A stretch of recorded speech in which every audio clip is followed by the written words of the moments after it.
আসসালামু আলাইকুম রহমতুল্লাহ বরকাতুহ। কেমন আছেন আমার বন্ধুরা? আশা করি সকলেই ভালো আছেন, ভালো থাকেন এই দোয়াই করি। আজ ডিসেম্বর মাসের 9 তারিখ 2025 সাল বিদায় হয়ে যাচ্ছে। মনে রাখবেন, প্রতিটা মানুষের জীবন থেকে একটি বৎসর চলে যাচ্ছে। সবাইকে অনুরোধ করব, এই 1 বছরের মধ্যে আমরা কতখানি দুনিয়া কামাই করতে পেরেছি, কতখানি পরকালের সামান তৈরি করতে পেরেছি, কতখানি আল্লাহকে স্মরণ করেছি, কতখানি মহব্বত করেছি আমার প্রিয় নবী হযরত মুহাম্মদ সাল্লাল্লাহু আলাইহি সাল্লামকে।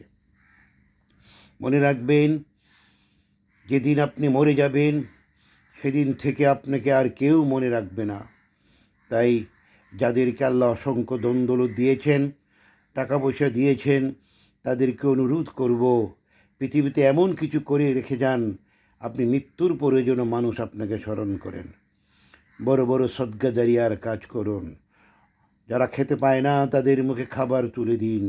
যার পরনের বস্ত্র নেই তাকে বস্ত্র এনে দিন। এই শীতে যাদের গায়ে কম্বল নেই তাদেরকে কম্বল কিনে দিন।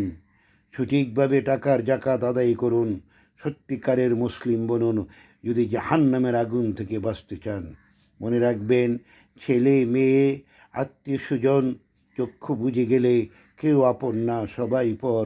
সবাই ব্যস্ত থাকবে, তখন আপনার কামাই করা ধন দৌলত বাগবারোটা করে নিয়ে যাবে যার যার ঘরে, আপনাকে কেউ মনে রাখবে না। তাই কিয়ামত পর্যন্ত যে কাজ করলে সদকা জারিয়া হবে, আপনার ভাগ্যে নেকি লেখা হতে থাকবে, সেই কাজটি করার চেষ্টা করুন। ধন্যবাদ সবাইকে, ভালো থাকবেন।